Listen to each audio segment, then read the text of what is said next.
Well, we went and saw the Short Circuit Film Festival where amateur filmmakers competed for prizes with their amateur short films. And some of these amateur films were a lot better than some of the professional films I've seen. Oh man, that's amazing. Remember that one guy we saw who, like, on his phone used a program, I think it was Procreate, and he actually made an animated movie, like a 10-minute animated movie on his phone that won. You know what? We interviewed him, and his interview is coming up. Yeah, one of the 2 episodes.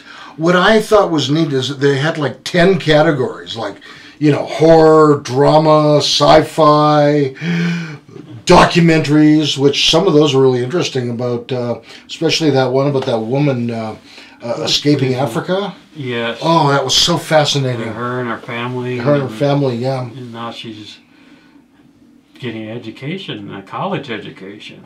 That's right. She said because she grew up basically homeless and at times in Africa because of the civil unrest, she didn't even learn how to read and write.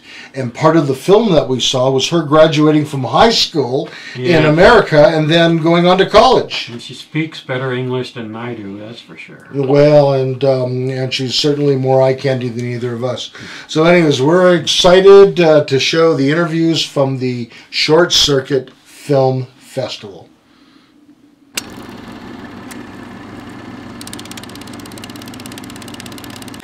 Wow, fantastic film on Socrates. My favorite guy. Well, Is he your favorite guy? He is. Did you read some of his stuff? I did, yeah. I did a lot of studying of Plato and Aristotle and Socrates to get that foundation for speech, especially. Oh yeah, especially for argument. Have you ever been to Greece? Yeah. I wish. Oh, I would hope so. Yeah, one day. One day. But the suicide of Socrates, that's a little bit of a downer. How did, there was a lot of different things you could have talked about Socrates. I guess you have to kind of end on that. I'm assuming that was hemlock he was drinking at the end. Yes, exactly. Yeah, 100%. So Crito of Alapis is actually, he worked with Socrates and he kind of helped take care of like his life. And he was a really close friend, so they were both really old men by the time everything happened. So for the film, I aged down Crito for the work, and then I kind of decided to take it through his story. So Socrates almost works as a MacGuffin. It seems like it's about him, but it's really about these complex emotions of grief that Crito's facing. How do I keep going on? How do I keep moving on without a guide? How do I step into the position of my own guide? Is really the story at the center. Now, suicide's a big issue in Colorado Springs, especially because we have a lot of suicides. What do you think of that when you get to the state? I was thinking especially, one thing that I think is very interesting about, I think talking about it and being able to engage in discussion about it really just helps overall with, prevention for sure, because it doesn't feel as taboo. So that was definitely a part of what the thought process. Something with Socrates that was always philosophically interesting to me was, and it's where the script started in an earlier draft and it changed and adjusted, but this idea that he was fine with death because as a philosopher he was preparing for it his whole life. I thought that was such an interesting perspective, and so one day I'd like to explore Socrates in that way, in that realm, but it kind of did turn into a little bit more of normalizing those emotions of grief. Do you think he'll do a follow-up on any other Greek philosophers? So that's like an area really dear to you. It's really, really dear to me. I really love old Hollywood and things like epics. I think they're really a lost art, things like Lawrence of Arabia, Titanic. I love films like that. So I'd love to Socrates out there. Paul, he was actually Paul who plays Socrates. He was an original Transformer. He was a preceptor, and he's done a lot of voice acting work. So if he would love to come back on board, I would love to do a longer, more extended epic about Socrates in the future. Wow. Well, that sounds like fantastic. You're off to LA. Are you going to work on a feature film right away? I would love to. So right now I'm focused on shorts for the last, I graduated from USC in December from their film graduate MFA. lot of people. Pretty wild. We have 2 buildings: the Steven Spielberg building and the George Lucas building. Oh, wow. Those 2 are indie guys, you know. You guys heard of them? I've never heard of either one of them. Right? They're really small. They were a little competitive during the time. Yeah, you always hear too that they broke the rules all the time. I have a sense that you might be thinking the same thing. Yeah, You break a few rules break a yourself. few You rules. have to know the rules, and then that's how you know how to break it. It's true. I think Picasso said that. Yeah, that's really good. It's good. Yeah, well, Picasso was unique because he was one of the few artists that actually didn't die broke. Yeah, that's so true. Yeah. Everyone else is famous, but they got no cash. Yeah. So, are you going to start your own production company? Is that your plan? Yes. Right now, I'm in actually development for a couple of things that I can't fully talk about.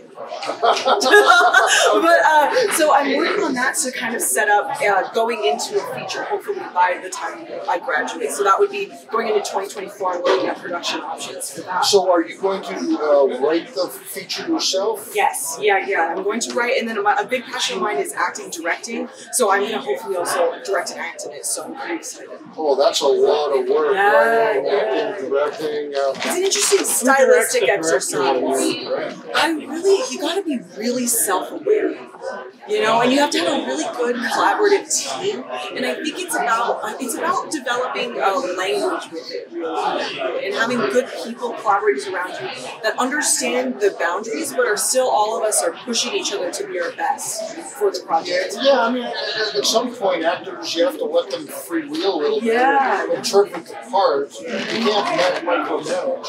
Yeah. Of course, you know, Clint Eastwood was a pretty good actor, director, you know, but a lot of his instructions as actors were like, okay, go ahead. And could we do it again, but better? Yeah. Oh, Kubrick and Yes. Full Metal Jacket.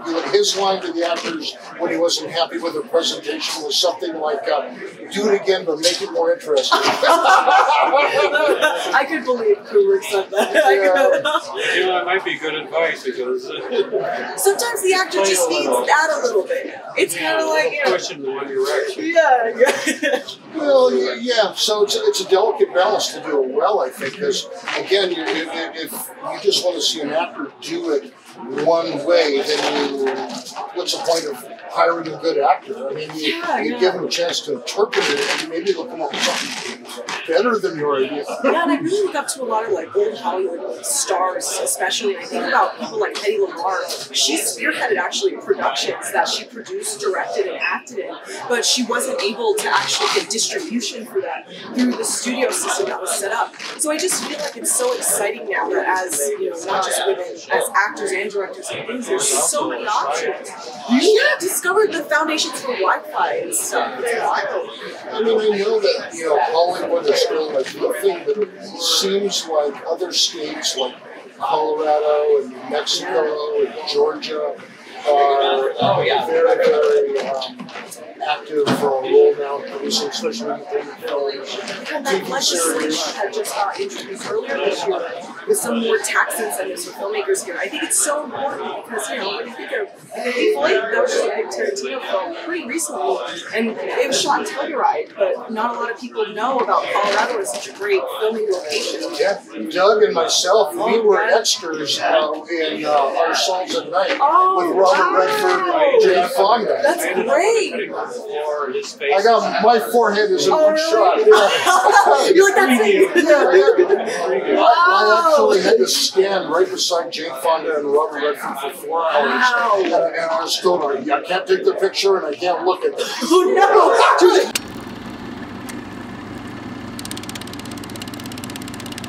So you are doing merchandise and tickets at the Colorado Short Circuit Film Festival. Yeah, the 2022.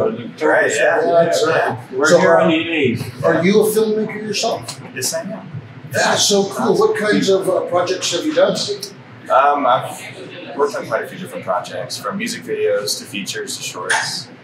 Do you have anything in? No, I don't. No, I don't. I'm here to support and watch films when I can. So. Do you have a production company? And where would people find some of your work? I don't officially have a production company. I do work full time with one, but Yeah, I mean, my works online. Works online. So, yeah.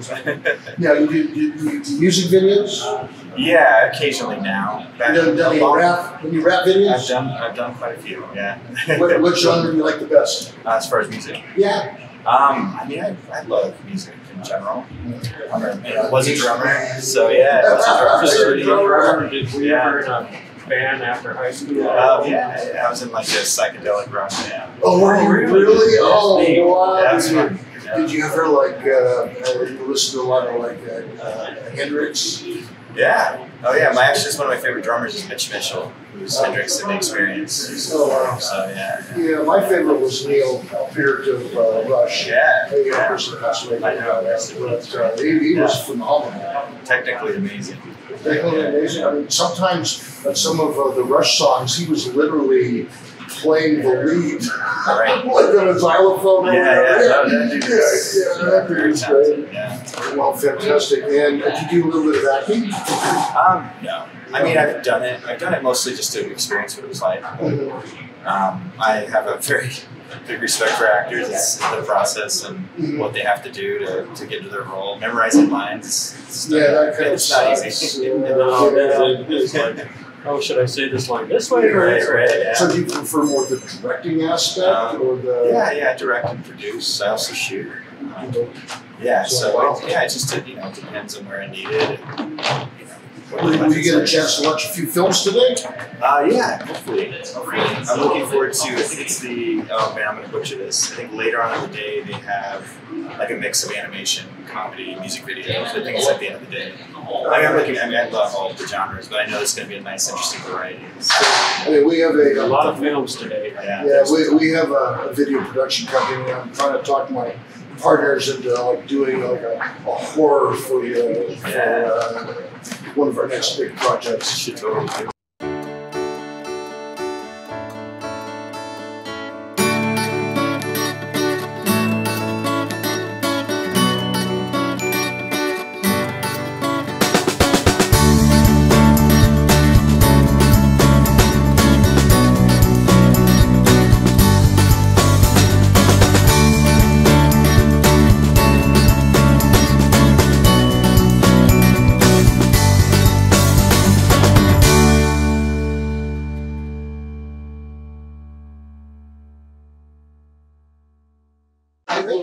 Leaving Africa. That's the film that I made. Leaving Africa? Yes. Leaving Africa. Yeah. Wow. And which part of Africa? I'm from the Congo. From the Congo? Yes. And then I grew up in Zambia. And you grew up in Zambia? Yes, in a refugee camp. Wow. I've been to Kenya, but that's the only country in Africa that I've been to. Yeah, they're pretty close. Really close. We just had a guest on our show that's immigrated from Africa. Yeah, he's from Liberia. And so is part of your story about your journey out? Yes. And I'm guessing some of the challenges you had? Yes. What were some of the hardest things that you had to face? It was living in a refugee camp without most of my family. Oh, I can't imagine. Yes, yeah. So that was psychologically very hard, and also probably weren't the best, not the cleanest, Yes. disease rampant, not enough food, Yeah, we had that. abuse. You speak good English. Did you speak good English at that time? No, I didn't speak English at all when I came to the US actually. So I started school at age 12, never been in school at all. So that was my first time stepping into a classroom. So I didn't know how to read or write. And so I had to learn English and then learn how to read and write at the same time, which was very difficult. But I'm getting there. Oh yeah, your English is very good. I try, thank you. Yeah, you do great. What languages, is there more than one official language in the Congo? Yes, there's a lot of languages. There's dialects and stuff. Yes. What does the government say are the official languages? I would say French. French is the most spoken. And then there's other dialects of Swahili. And there's a lot of languages. Is your family still in Africa? Yes, I still have a lot of family in Africa, and I still have some family members in the refugee camp in different countries, and some in the refugee camp that I grew up in. Wow, you look really young. Now, How many years have you been in North America? I've been here for 8 years now. 8 years. I know for sure your English would be way better than me learning to speak some of the dialects of the Congo for 8 years. You ever gone back to the Congo? Not yet, but I'm planning on going back. I don't know when, but I hope so. Have you found, has the government of the United States been relatively supportive in terms of letting you in the country and being able to get a green card, citizenship, or I'm actually a U.S. citizen, so I have everything I need to be here, and because I came as a refugee, so yes. Well, you know, I grew up in Canada, so I immigrated technically in the United States as well. But they still had me jump through quite a few hoops. Yes. Yeah, so there's a lot of paperwork. Yeah, I don't blame them. So what kinds of things are you doing now? Is filmmaking your main thing you're focusing on? Well, right now I'm a college student, so I'm still in school, and so, you know, filmmaking is just like something on the side, but I'm trying to focus on school and just finish and get my degree and see where filmmaking takes me. What do you major in? I'm majoring in criminology. Criminology? Yes, yeah. So what do you want to do with that? Because I heard different things people want to do with criminology. Yeah, for me, it's profiling. I'm hoping I get Profiling? Yes. Like FBI kind of profiling? Yes, yeah. You gotta take like psychology classes. Yes, yeah, you have to take psychology classes and just be able to study the human mind. So far, it's great. Yeah, to become a profiler, most of them end up doing PhDs and having to get a clinical psychology year in. Yeah, it's actually pretty rigorous. One of the places you can get training is actually in Puebla. I don't know if you knew that. No, I haven't. Colorado, the mental hospital there, they're training to be profilers. So where are you going to school? Oh, I'm at UCCS right now. Yeah. Growing college. I remember when it was a small little country, and now it is a huge campus. Yeah, It is huge. Yeah, it's beautiful too. Well, thank you so much for your thank you for watching. Thank you. We sure appreciate meeting both of you, and Thank you. good luck with your studies.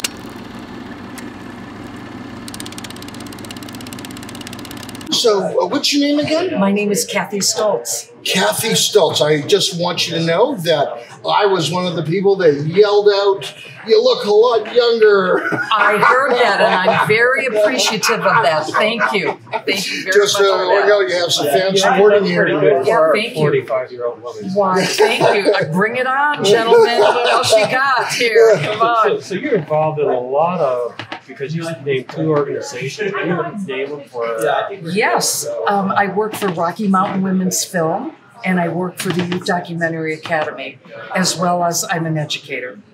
I currently work as educational director for a school called Roundup. Is that a charter school, or what is that? It is not. It's considered a facility school, which means that we have group homes that feed the school, and we primarily serve children with autism. Wow. Now, that's are you quite able to merge the acting and that sort of thing into the curriculum, serving the kids with autism? Yes, As much as is possible? as much as possible, yes.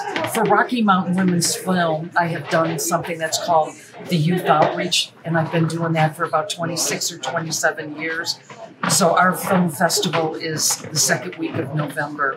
And for the films that are appropriate for young people that have filmmakers coming, some of my students can watch those films, but I also have about 12 other schools in the Pikes Peak region that bring students to that.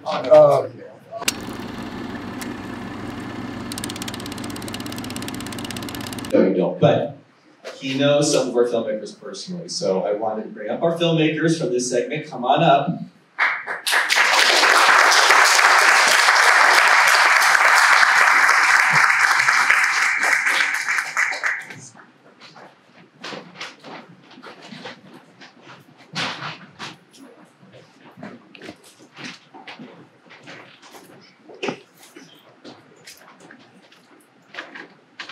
This is wonderful because I know these two wonderful filmmakers personally. So I want you to tell the audience your name and the film that you produced. Sky Armenta Mealtime. Hi, I'm Erin Mitchell, and I was the writer-director of The Death of Socrates.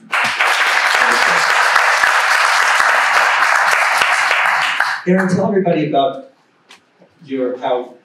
this transition from Colorado to California. Yeah, it's just been absolutely surreal.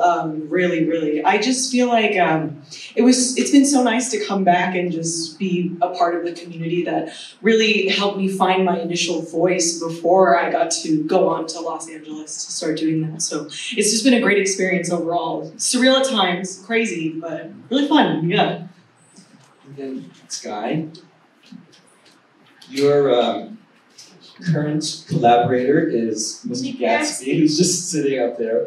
Tell us about how your collaboration started, and then how did Mealtime become a big part of your life? Our collaboration started when I saw one of his short films at Peak Film Forum, and I was like, oh man, this guy's brain. And then I started stalking him on Facebook. We're dating now, so it's fine. But I was like, wow, he's incredible. And Mealtime started, little tidbit about me, I recovered from an eating disorder. My sister's here, who's my biggest supporter in that, and it makes me a little teary. And so Mealtime is kind of like a passion project for me that I really wanted to make. And it was really important to me to kind of highlight that eating disorders are not a visible illness, and that you don't have to look emaciated to suffer from one. And I hadn't seen something like that before. And I felt it was really important because I didn't have a whole lot of insight to that when I needed it. So yeah. I've seen your film several times now, and I always cry when you cry because I don't want to see you cry. Thank you. But you do an excellent job at it. Thank you. You were writing it and coming up with the alter ego character, and then performing it with actress Nicole. Yes, for Who did it had to be rough though, because she's using your words against you. So how did that process work between the two of you? Well, I trust Nicole. I think she's a fantastic actress. I would work with her again anytime. I think for me, I had to drop a lot of barriers I had to kind of allow myself to be emotionally open to what I had recovered from in the past. And so it was sort of like opening up a wound, this film was. I'm very happy I did it. I would not want to do it again. Yeah. And Erin, Yes. what about your process? And Yes. getting from scripting of your film, I mean, it's an interesting subject matter. Thank you. And when I was watching it, I was in awe because I was looking at this, and I've known Erin for a while. And I've seen some of her early films. In fact, she This film premiered festival was yeah. actually my first ever. So right. yeah. It was an experimental film. Yes. That was years and years ago. So I saw the film, and I think it was Facebook message, and I said, "Please enter the festival." So, Wink, wink, nudge, nudge. yeah. I want you to enter the art festival. So anyway, tell us about the process. Yeah, so I did one-person philosophical debate in high school, so I just really loved the subject matter in the area. So when I got to USC, there's a very, very strict process to the MFA program, just so that everybody's on the same kind of level with building blocks and fundamentals of storytelling. So it began my first semester. I wrote the script for Socrates. It was workshopped just through a class. And then we're put into groups of 3, and essentially we have to do a gauntlet the following semester where we rotate positions and make 3 films over the course of the semester. So I was actually the very first filmmaker, so it was pretty exciting. But I felt like from Colorado Springs, I had such a foundation in filmmaking that all of a sudden having the resources and being able to shoot it in these crazy environments, we got to actually build on the 20th Century Fox soundstage on campus at USC for the project. So it was just taking these indie roots of storytelling and applying that in this whole new kind of arena where it's more Hollywood-based, where it's more entertainment-based, but you still want to have that artistic lens and that artistic output. That is quite a journey from Colorado Springs. Pretty wild. Colorado, though, I found out, no matter where you're from, Colorado's a really cool place. It's great. Everybody has questions about it. Everybody from all over the world. You're from Colorado? What's that like? Great.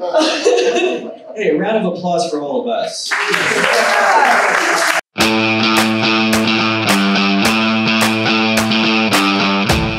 Real people, real stories, real life. We're looking for guests. We're looking for you here on the third chair.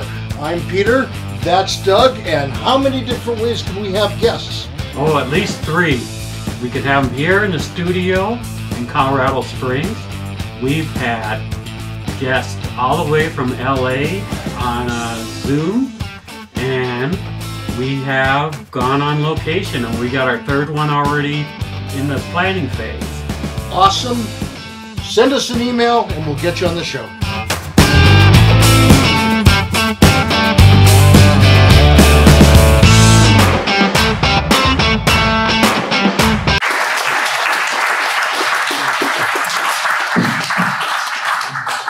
Young filmmakers, films by young filmmakers. This is what they're thinking, this is what they're saying, this is what they want you to know. My filmmakers who are here, come up on stage. Yeah.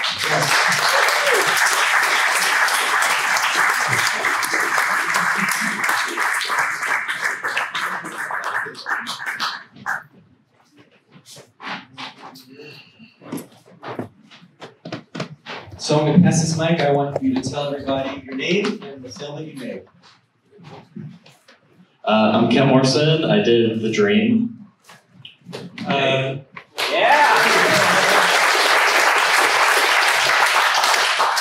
I'm Ethan and I did Family Therapy.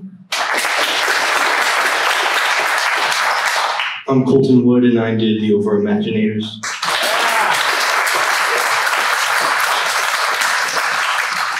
Since we're with you right now, I met you at an open house, basically for young people, and you sat with me and you said, I'm a filmmaker, and I said, okay, let's see what you got. He said, it's not finished yet.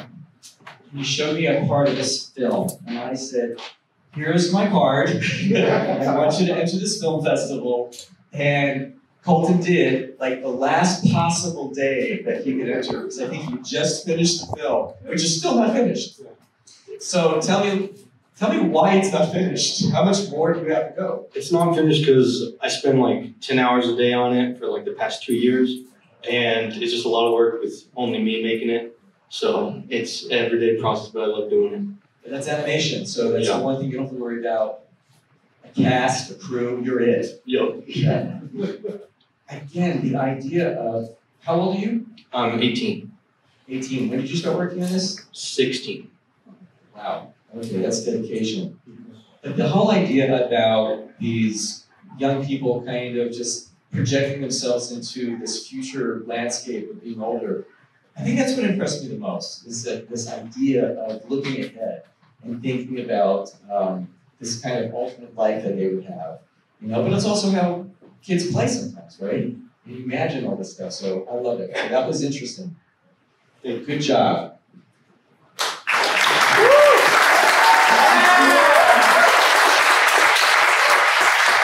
Youth Documentary Academy keeps giving us wonderful, wonderful films every year. Tell us about your experience in making this film and how you decided to focus on basically yourself and your family.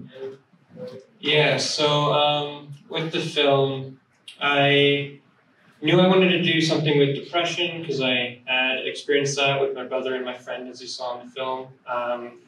And then I kind of started to think about, I've never seen films from like a friend's point of view. Never seen something that is kind of what I went through. And I think it was a perspective that for me was necessary. I didn't know what I was doing. And kind of this realization at the end that what I did at the time is I just did the best I could. So that message for me was really important. So yeah. And then a different type of documentary. I'm going to pass the mic over.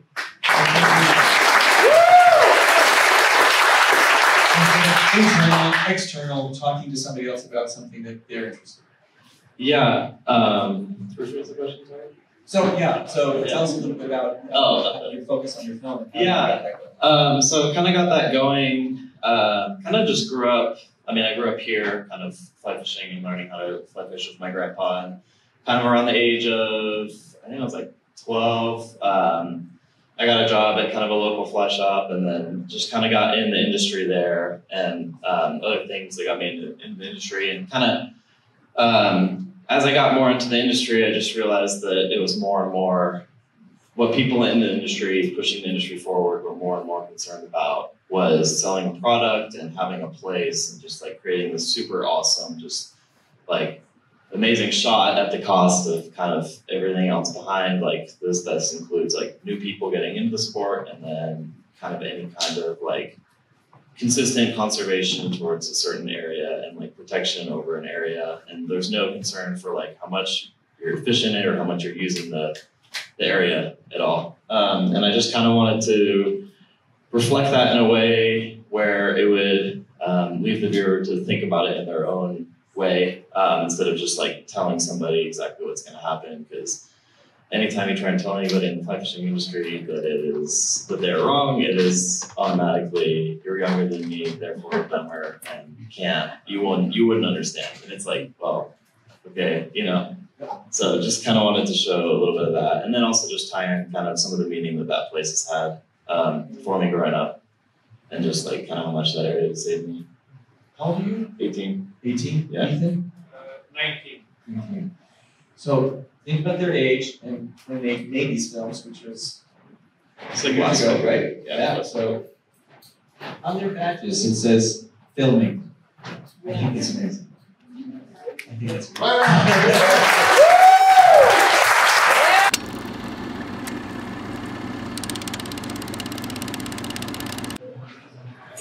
Welcome to the third chair at the Fab Shorts.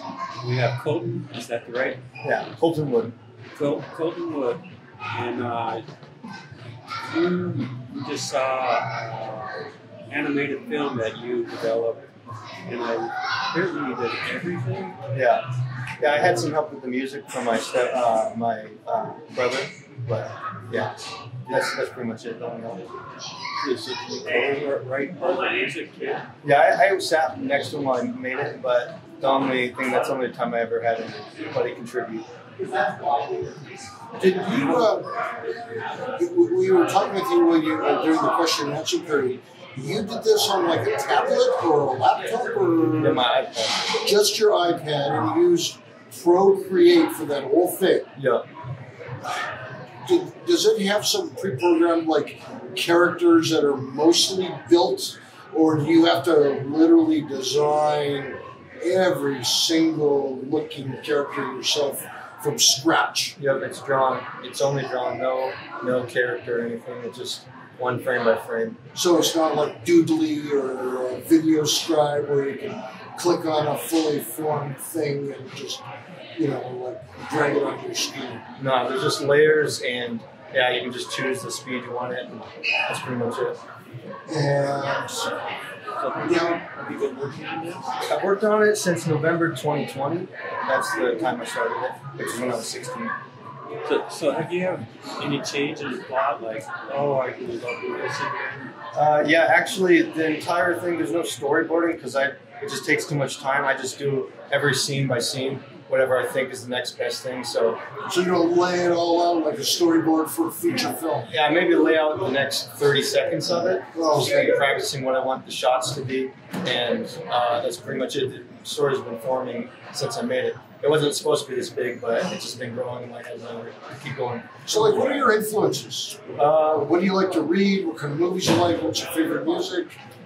Big cartoons, mostly just like Samurai Jack and SpongeBob. That's really it. Wow. Did you ever get into manga? Not really. No, I read a couple. I like anime a lot, but it's mostly like Samurai Jack and those type of 2000s films and cartoons. Wow. And what about authors? No authors. No, not a good reader. No, yeah, I started when I was 16. And then it wasn't really that deep on any other people's art. It was I actually made this as a graphic novel when I was like 14. And I wanted to make an animation because I had just bought this tablet because I did drawing. And I bought the iPad from it. It was the perfect thing to start with, my already made story in my book. Wow. So what do you want to do in life? I like animating. That's really the only, if I can do anything with animation, I'll be happy, really. Do you like creating your own thing, or would you want to work with somebody? I mean, I'll probably eventually have to work with somebody to get up there, but I do like making my own thing. Yeah, for sure. Do you take courses or anything to learn more? I know there's a bunch of different kind of helpful courses for filmmakers and lighting and cameras, and a lot of them are free. Do you explore any of those online? Not when I started, but now I like watch more films to get like more inspiration on how like I want to angle the camera and stuff like that, the way I want to shoot it, just stuff like that. What film has been really helpful for you? I've been inspiring like lighting and stuff from like Breaking Bad and just that. Breaking Bad. Yeah. Oh, that's like the chemistry teacher that was like selling cocaine or meth or something. Yeah. Yeah, that intense season. And have you ever looked at film noir from the 50s and 60s? That's where I did black and white in the start of my film. So yeah, a little bit. Yeah. Is doing black and white in the animation, is that a no big deal thing, or is it easier to add color, or is it just easier to leave it black and white? Is there like a default to black and white, or do you have to actively make it black and white? Yeah, I just draw it, like I just choose the colors, like, because it's on the iPad, you're just drawing with any color you select. It's more harder for color, I'd say, just because you have to think more, and other than just dark and white, you know what I'm saying? So how long does it take you to do one frame? One frame, it depends on the scene, like if it's talking and the mouth's moving, that's pretty hard. I'd say it's about, for every 1 second of film, it takes about like 5 hours of work. Yeah. This is not a short film, is it? No, it's gonna be getting up to 20. It's at 16 right now. We just watched 13 of it. I wasn't able to show the other 3 minutes because I didn't do any of the sound work for it. But yeah, it's getting up there. I'm working pretty hard. You said you don't do a storyboard. Do you write out a script or even scratch notes on yellow stickies or cards or anything, if not a formal storyboard? When it came to like the conversation between the kids, that's what I took a lot of time before I animated, like just writing out what I wanted them to say and that type of stuff. That's probably took the most planning, but with the shots and stuff, I just went with it. What do your parents think about all this? They just sit back and watch. Yeah, they enjoy watching it. They're really supportive. Well, I guess it's in part if they see you being productive and having fun and enjoyment doing that, it's probably a good thing. They're thinking, well, Colton could be out there doing some other things that maybe not as good. Yeah, it's definitely gotten me out of not having to get a job. My parents let me just because I just graduated high school, so. Yeah, so eventually I have to get a job, but this definitely stalled it. Well, like Pixar. I mean, is that sort of where you're shooting for? You know, Disney Studio, Pixar, those kinds of Marvel Studios, whatever, or is it more you want to do your own thing and be independent? Do my own thing and be independent is big for me. But yeah, I just love animation, love just doing art, and I can do nothing else. Do you see yourself expanding into like real humans? Yeah, I've done some films for like one film for like school and stuff like that. It's mostly just not really trying too hard though. But yeah, I do like just filmmaking in general. And what about animals? Do you see the animals being in some of your projects in a more prominent role? Yeah, for sure. Yeah, after this project, I'll definitely take a break from animation since I've been doing it for so long. But I definitely want to make a lot more ideas and stuff like that. This has been my only focus. do you plan on staying in Colorado, or do you see yourself moving to LA or Florida? Well, hold off Florida for a while. There are no trouble. Yeah. But you know, like some of the bigger places of animation. Yeah, if it gets me more to the top, I'll definitely take it. I love living down here with my family and everything, but if it helps with the job, I'll do it. Tell me about the graphic novel. Yeah, it started with me and my cousin. That's what the whole thing came from. It's about, because we're on the trampoline and we're pretending we're superheroes, throwing each other on the ground. And like most of the stuff that happened on the film happened in real life with us pretending like the slide is like a helicopter and throwing stuff at each other. That's just where it came from. So, do you have like a digital copy of a graphic novel? Is like completed? Yeah, it's the stories that are not completed in the book. It's only about like 40 pages. But it would have kept continuing if I didn't find animation. Wow. And after this one's done and you take a break, do you have like an idea for the next project that's kind of burning? Like, oh, I want to do this so bad. I love cowboys, but I try to. And aliens. Yeah. And samurais. Cowboys and samurais are going to be coming up in my film, just because that's what me and my cousin did. We pretend to be spies, cowboys, samurais, that type of stuff. But I'm just keeping all my focus on working on that. Well, very good. Yeah. Well, Colton, thank you for visiting with us. No problem. We really appreciate it. We'll be watching for your name in stars and on the banners. I'll be up there. Yeah. You have social media? Just my normal Instagram, which is Colton__Wood. That's pretty much it. So we may pull some from that for the interview and add it to it as over. Okay. Thank you so much. Thank you.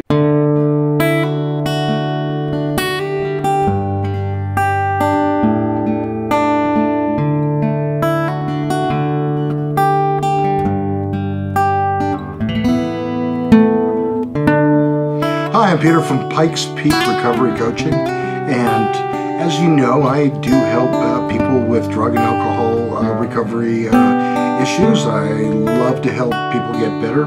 But I also offer a variety of other services, including regular life coaching services. I've helped several people write and finish a book. I've helped a doctor that was in medical school graduate and then get into a residency. And I also actually have quite a background in mathematics, and I do some math tutoring for the GED as well as the ASVAB for those that are thinking about a career in the military. So my contact information is on the screen. Please send me an email or a text, and we can talk about some of these services and how I can help. That's Peter Grigg at Pikes Peak Recovery Coaching.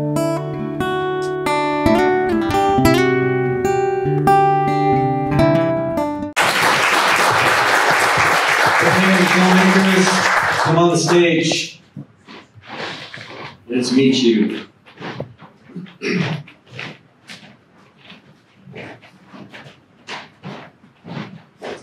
I want to thank this blog's special sponsors, and they're sitting right there. So Aaron and Jen Horn, thank you so much.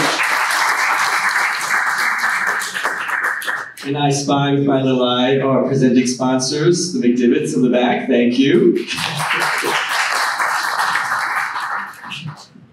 So what I'm going to do is I'm going to pass the mic down and tell everybody your name and the film you made. My name is Brad Hagan, I did Justice Team.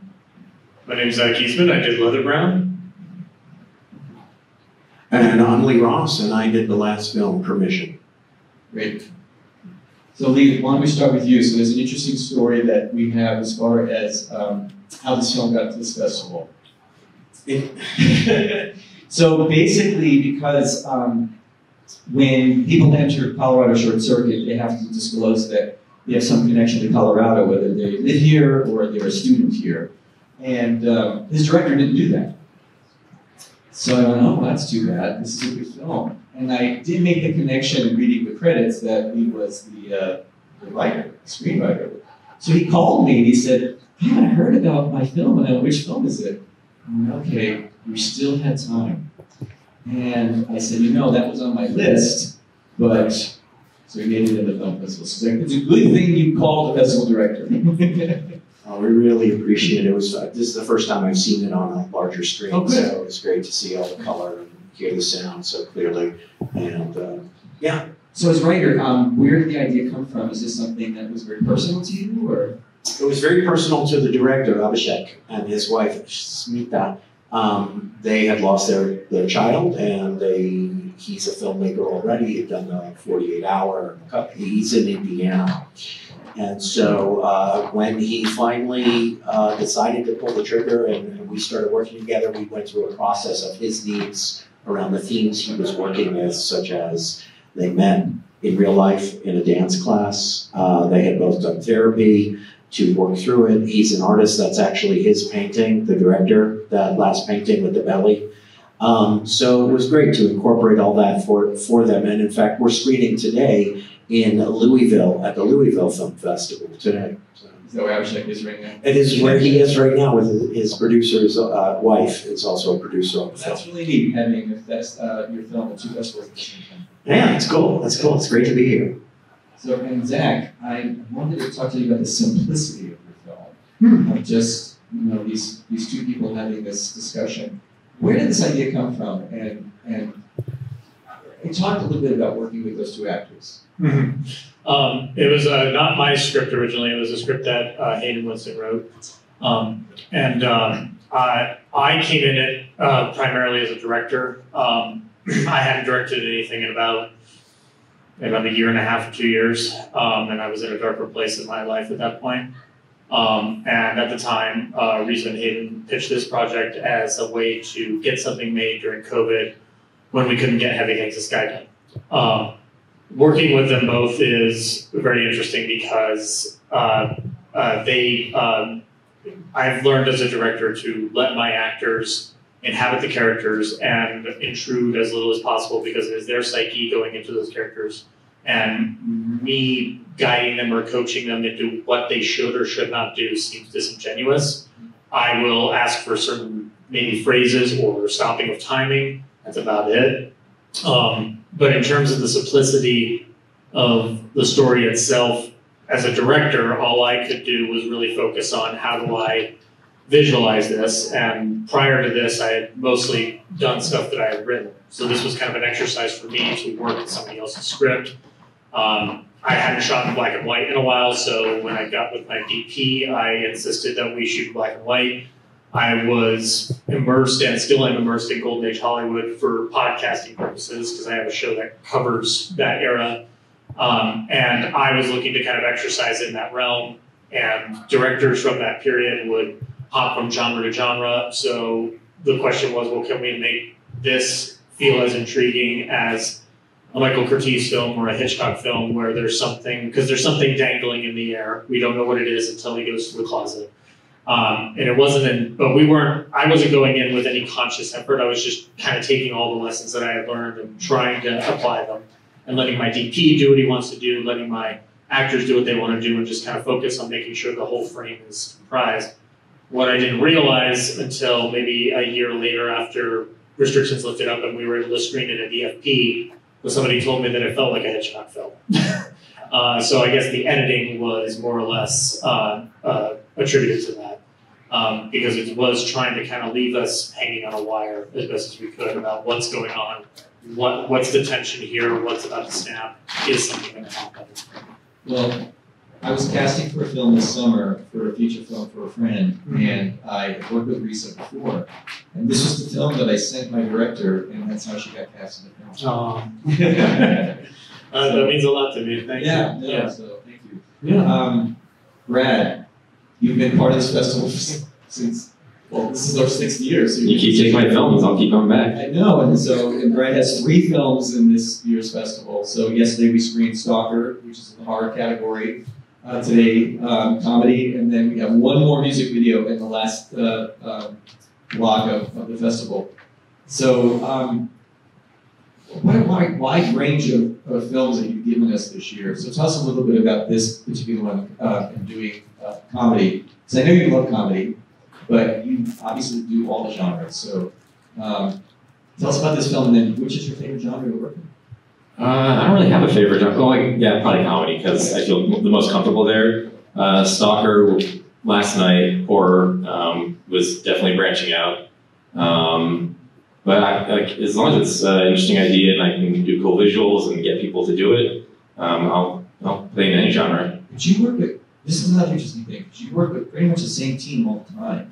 So how did you develop that relationship and collaboration with all these fabulous actors and crew? I don't know. I guess Jean-Claude Van Damme's damn band gave me a lot of cred. People wanted to come play in our sandbox. But yeah, for a good 10 years, it was just me and my friend Adam, who's kind of fallen by the wayside of this stuff. He's moved on to other things, but people like Zach and other Denver collaborators, like, it's mostly the 48-hour film project where it's like, you know, we sign up, we have to do something in a weekend, and so every year I at least have that to do, you know, I really don't do any other projects besides that right now, so. So because the 48-hour film project is something you can come up with, you know, right there for that weekend, are any of the ideas that go into those films are something that maybe you're thinking about to begin with?